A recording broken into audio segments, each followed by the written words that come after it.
Failure is an option here. If things are not failing, you are not innovating enough. Optimism, pessimism, fucking that, we're going to make it happen. As God is my bloody witness, I'm hellbent on making it work. You want to have a future where you're expecting things to be better, not one where you're expecting things to be worse. I think it's very important to have a feedback loop, where you're constantly thinking about what you've done and how you could be doing it better. You want to be extra rigorous about making the best possible thing you can. Find everything that's wrong with it and fix it. Seek negative feedback, particularly from friends.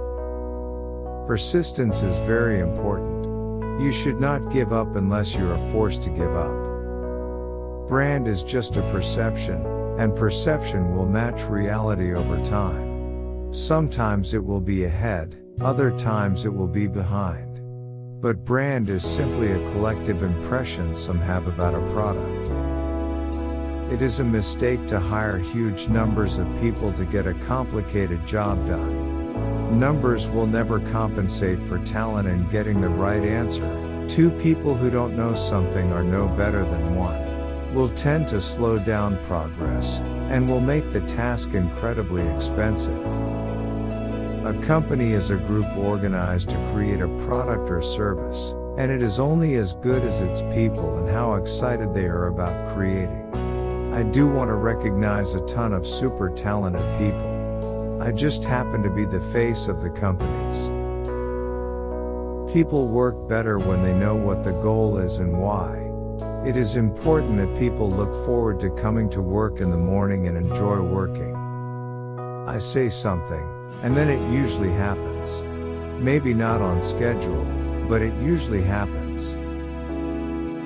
I do think there is a lot of potential if you have a compelling product and people are willing to pay a premium for that. I think that is what Apple has shown. You can buy a much cheaper cell phone or laptop, but Apple's product is so much better than the alternative, and people are willing to pay that premium.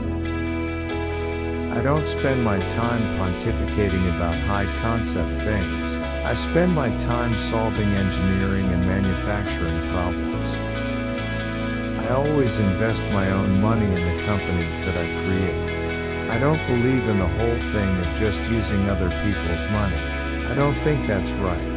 I'm not going to ask other people to invest in something if I'm not prepared to do so myself.